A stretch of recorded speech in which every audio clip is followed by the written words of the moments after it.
ఓం శ్రీమాత్రే నమః. హలో అండి, వెల్కమ్ టు రామరత్నం బ్లాగ్స్. మీరందరూ బాగున్నారనుకుంటాను. నేనైతే చాలా బాగున్నాను. ఇది చిన్న షార్ట్ అనమాట. ఫుల్ వీడియో కూడా పెడుతున్నాను, అది తప్పకుండా చూడండి. అంటే నేను యూట్యూబ్ ఎప్పుడు స్టార్ట్ చేశాను, అది ఎలా చేశాను, రెవెన్యూ ఎంత వచ్చింది, వచ్చిన యూట్యూబ్ నుండి వచ్చిన డబ్బులు ఏం చేశాను, ఆ వివరాలన్నీ ఫుల్ వీడియోలో ఉంటాయి. అది కూడా చూడండి. అయితే యూట్యూబ్ స్టార్ట్ చేసిన 4 ఇయర్స్కి అయితే నాకు యూట్యూబ్ నుండి మనీ వచ్చింది. ఆ వచ్చిన మనీ నేను ఇలా దీపం కుందులైతే తీసుకున్నాను. అయితే వీడియో పెట్టడం లేట్ అయ్యింది. ఇది 2 ఇయర్స్ దీపం కుందులు కొని 2 ఇయర్స్ అవుతుంది. ఇప్పుడైతే ఇంకా కాస్ట్ ఉంటాయేమో. నాకు యూట్యూబ్ నుండి మనీ అసలు వస్తుందని నేను అనుకోలేదు. వచ్చిన తర్వాత ఒకవేళ వస్తే యూట్యూబ్ పెట్టిన తర్వాత నాకు తెలిసింది మనీ వస్తుందని.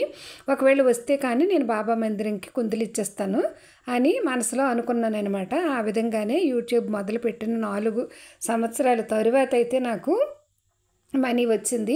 అయితే మనందరము సులువుగా చేసుకునే పూజలు, నేను ఇంట్లో చేసుకునే పూజలు, మా అమ్మగారు చేసుకున్న పూజలు అవే నేను పోస్ట్ చేస్తుంటాను మన వీడియోస్లోన. నాకు తెలిసిన విషయాలు తెలియచేస్తాను. అలాగే దేవీపురం వీడియోస్ కూడా నేను పెడుతుంటాను. అలాగే మా బ్యాచ్ అందరము లలిత పారాయణం చేసుకుంటాం కదా, ఆ వీడియోస్ కూడా పెడుతుంటాను నేను.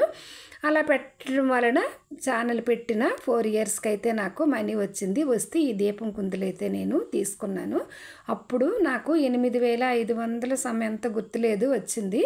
ఇవి 15,000 అయ్యాయి అనమాట. నేను అప్పుడు తీసుకున్నాను. ఇప్పుడైతే ఇంకెక్కువ కాస్ట్ ఉంటాయేమో, గోల్డ్ సిల్వరు రేట్లు పెరిగాయి కదా, అప్పుడు తీసుకున్నాను. నాకు ఒకవేళ యూట్యూబ్ నుండి మనీ వచ్చుంటే మందిరంకి ఇస్తాను, కుందులు కొనిసాను అనుకున్నాను మనసులోన. అసలు రెవెన్యూ వస్తుందని తెలియదు, వస్తుందని కూడా నేను అనుకోలేదు.